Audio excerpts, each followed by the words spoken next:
श्री राधा वल्लभ शेरविंश। आज हम जानेंगे कि पूछती के लोटा कौन है। यदि हमने गिरिराज जी की परिक्रमा करी होगी, यदि हमने गिरिराज जी के दर्शन करे होंगे, तो हमें ये नाम अवश्य ही सुनने को मिला होगा कि पूछती के लोटा ये कौन है।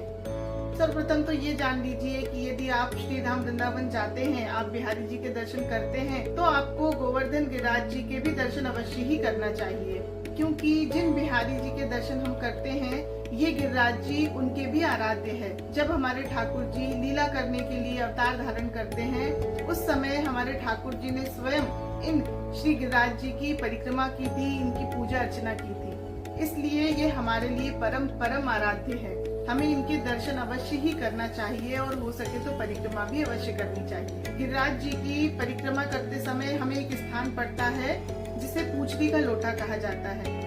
इस स्थान को पूछती का लोटा क्यों कहा जाता है, पहले तो ये जान लेते हैं। जो हमारे गिरिराज जी महाराज है, जो गोवर्धन पर्वत है, वो गो के आकार का है, गौ माता के आकार का है। तो जो ये स्थान पड़ता है जिसे पूछती का लोटा कहा जाता है, ऐसा भाव है कि यहाँ गौ माता की पूछ का भाव है, इसलिए उसे पूछती का लोटा कहा जाता है। इस स्थान का इतना अधिक महत्व है कि यदि आप परिक्रमा करते हैं, तो यदि आप इस स्थान का दर्शन नहीं करते हैं, यहाँ प्रणाम नहीं करते हैं, तो आपकी परिक्रमा पूर्ण नहीं मानी जाएगी।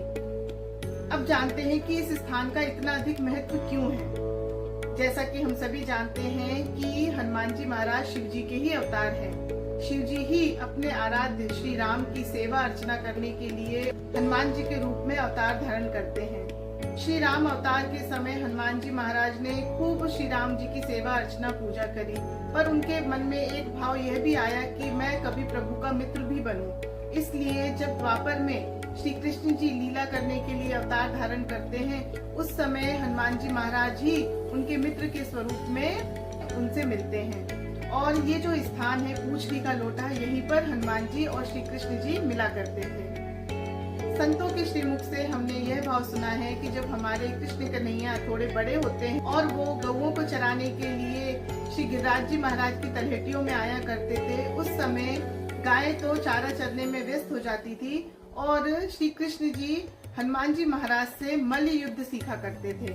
जी हाँ, हनुमान जी महाराज श्री कृष्ण कन्हैया को कुश्ती लड़ना सिखाते थे।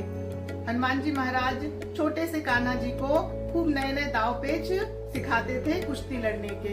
इस तरह से हनुमान जी महाराज कृष्ण जी के सखा हुए और उन्हें खूब मल्ल युद्ध सिखाया। इस तरह से दोनों की बड़ी ही पक्की मित्रता थी। पर जब श्री कृष्ण जी मथुरा के लिए गमन कर रहे थे, उस समय हनुमान जी महाराज भी कृष्ण जी से मिलने आए। तब हनुमान जी महाराज ने पूछा कि ठाकुर जी आप जा रहे हैं, आप कब आएंगे, और जब तक आप नहीं आएंगे तो मैं क्या करूं, मैं कहाँ रहूं। तब ठाकुर जी ने कहा कि मैं बहुत ही जल्द लौटूंगा। कहा कि आप गिरिराज जी के उसी स्थान पर जहां हम मिला करते थे, पूछती के लोटा पर ही निवास करो, मैं जल्दी लौट कर आऊंगा। इसलिए इस स्थान का इतना अधिक महत्व है कि यदि हम परिक्रमा के समय इस स्थान का दर्शन नहीं करते हैं, तो हमारी परिक्रमा पूर्ण नहीं मानी जाती है। श्री हनुमान जी महाराज तो भक्ति के दाता हैं। हनुमान जी महाराज की कृपा से हमारी भक्ति और अधिक प्रबल और अधिक अनन्य होगी।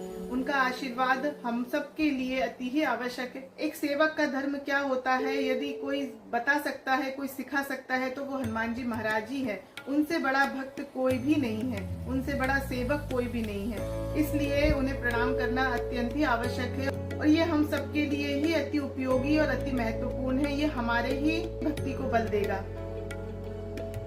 इसलिए यदि आप अब तक गिरिराज जी महाराज नहीं भी गए हैं, तो आप अवश्य जाइए और इस स्थान के दर्शन करिए, यहाँ प्रणाम करिए।